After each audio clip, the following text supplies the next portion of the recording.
All right, we have been visiting with our friends Hannah and Andy, which you might remember from our Baja series. And they've been visiting us all week, and it's been rainy and kind of crappy out. And then we realized we can just go to the sunshine. So we're gonna go on a camping trip. So on our last little impromptu trip, we were heading up Highway 3. Now we're going the other direction, kind of north-ish on Highway 5 or the Coquihalla. One thing that I'm really loving about this trip is we have no mobile signal right now, but I got Wi-Fi, all thanks to Starlink. Yeah, our friend Tom gave us this great tip about just putting Starlink on your dash. So until we get our new mount, which is coming soon, that's a pretty good solution. Thanks, Tom. Hey guys, all right, we got two pretty big hills coming up. The first one isn't too bad. It's kind of not too steep and drawn out, but the second one is called the Smasher, and it's super steep, so keep an eye on your engine temperature and feel free to drop back if it gets too warm.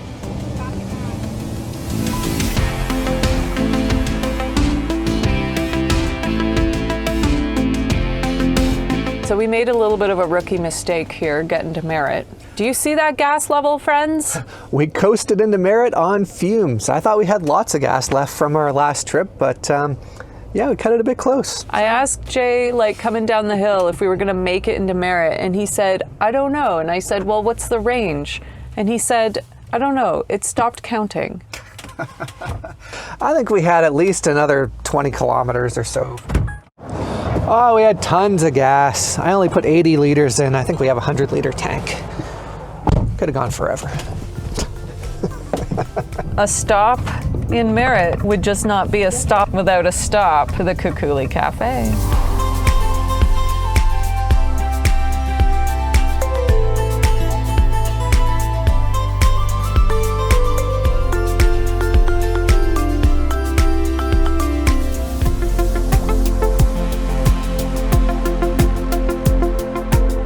Do we want to be near the dock for the day use? Maybe those two sites over there might be better. Hey guys, so what were you thinking? We were thinking of just doing a little short loop here and then checking out the other side before we decide on a site. These two look good. Oh yeah, I think these two are it. I think we're gonna keep going to check. Oh, these ones might be better.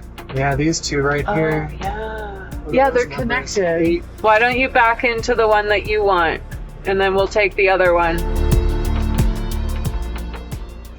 Okay, so we've just arrived to Harmon Lake recreation site, and it was a little muddy getting in here. Our brand new running boards are wow, currently not usable. Look at the mud. And the mud even on the handle, I think we have to give the van a little bit of a bath.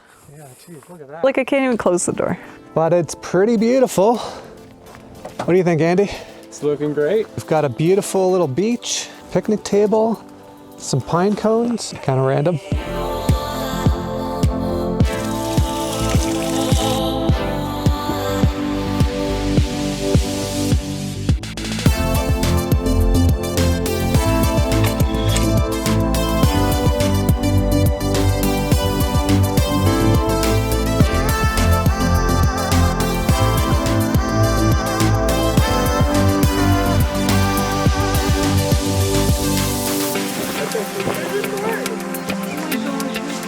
There's a light in here.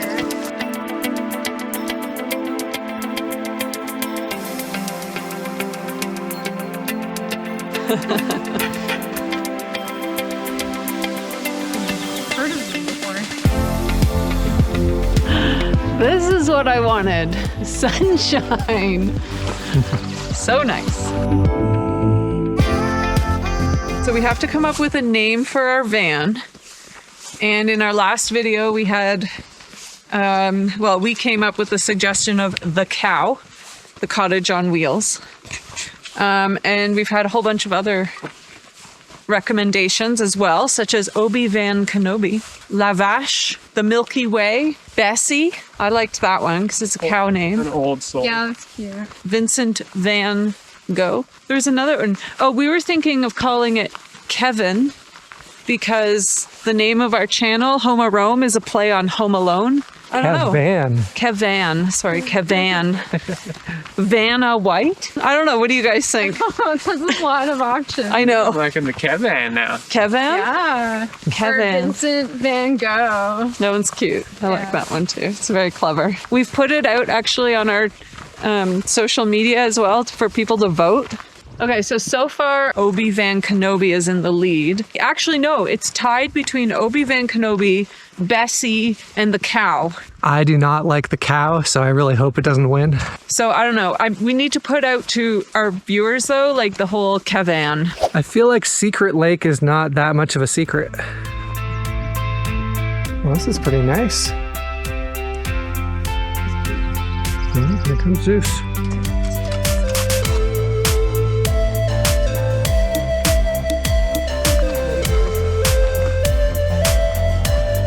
Oh, sweater came off. It's getting nice and warm. You warm yet? I took my mitts off.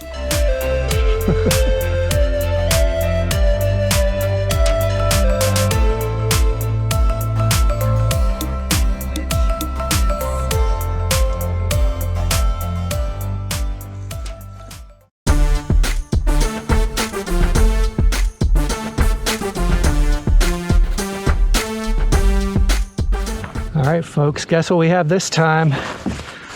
We are safe. Can't even get it on. There we go.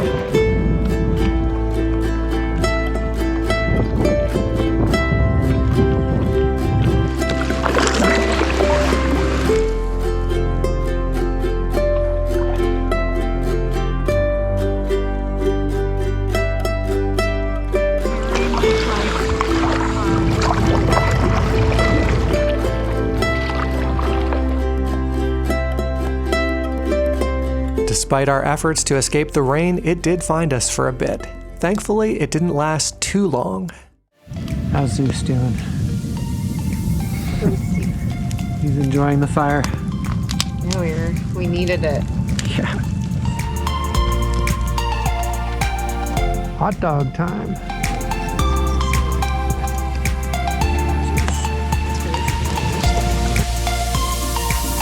All right, I've gone kind of heavy on the condiments. That's the way I like it. Looking good.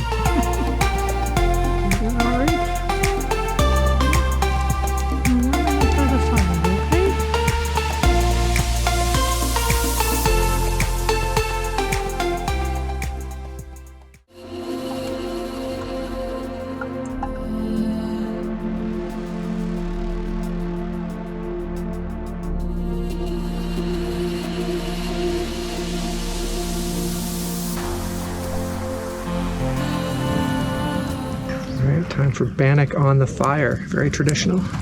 Is it? I don't know. Probably. Traditional for who?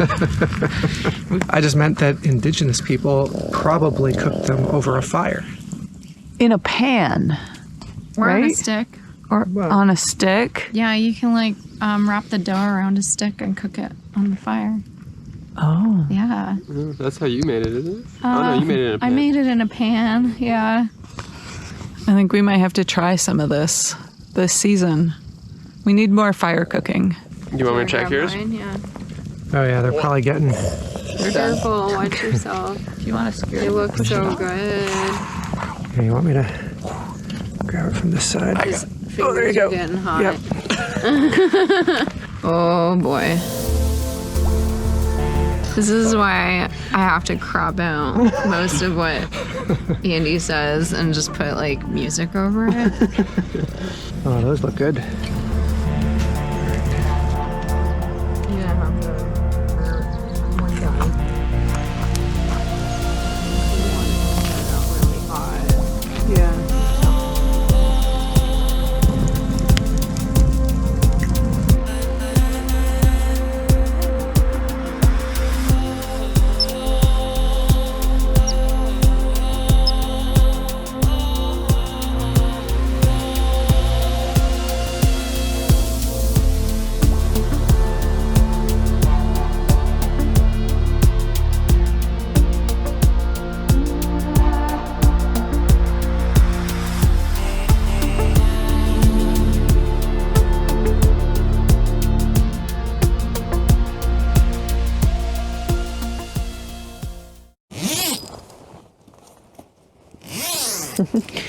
Well, good morning.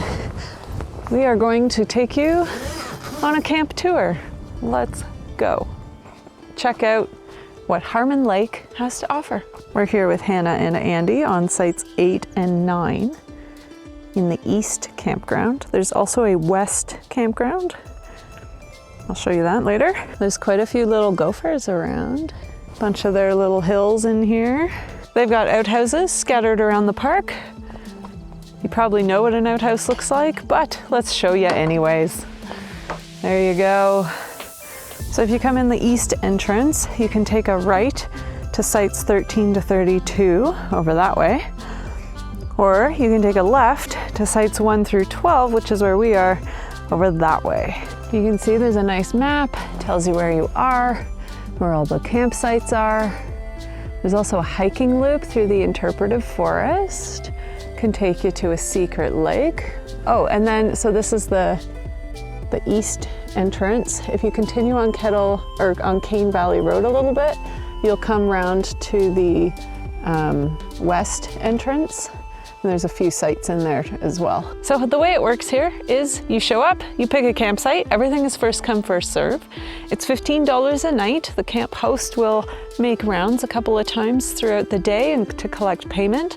They also sell firewood for $10 a bin.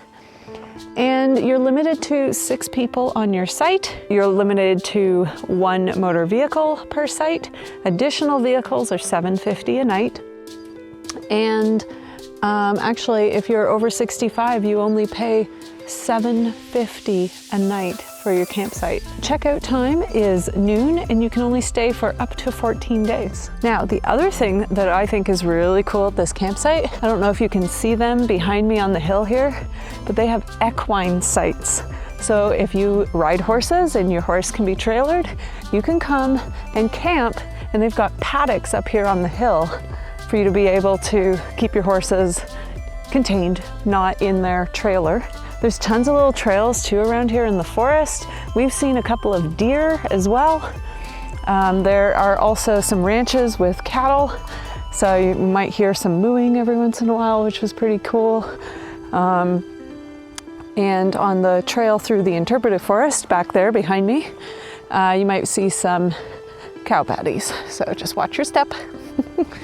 Also here at this front entrance for the east entrance, they have a day use area with a gazebo, a couple picnic tables, and a boat launch. There is fishing in this lake, apparently trout. It seems to be a pretty popular spot for fishing.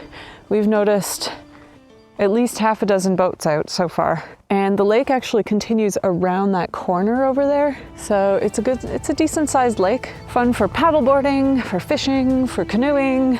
Now, the top sites. I would say anything along the water. The sites that we are on down here at the end are absolutely primo. They've got a nice little gentle slope to the lake. Got a tiny little beach for ourselves. And we got this stunning view of the whole lake. There's a lot of sites down there as well that also have some pretty nice views.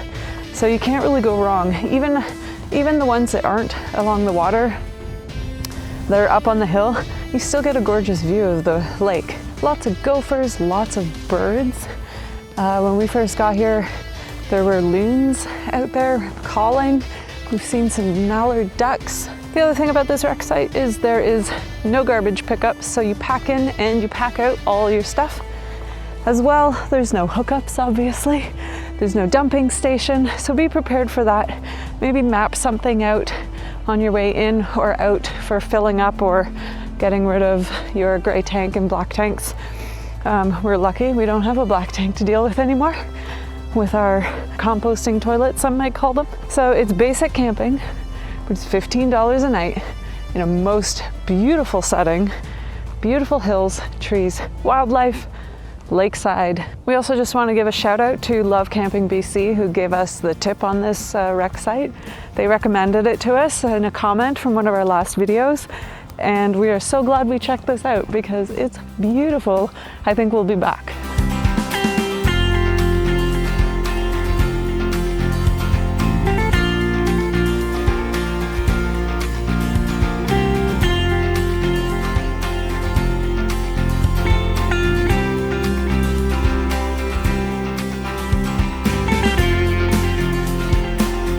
van was really a mess from all that mud, but don't forget, it still needs a name. Let us know your favorite in the comments below. And we'll see you next time. No, I'm gonna start over. Okay. It's dangerous putting it on the skewer. All right, take 2 for the intro. Use this one, please. Oh, hold on. We got fire now? Oh, that's a good blooper. The little groundhogs. Or groundhogs, not groundhogs. We are coasting into fumes. Coasting into fumes? Coasting on... I'm gonna restart. Make sure you don't miss the next video by liking, subscribing, and turning on notifications. Oh, and don't forget to check out our website and sign up for our weekly email blast. Thanks for joining us, and we'll see you in the next one.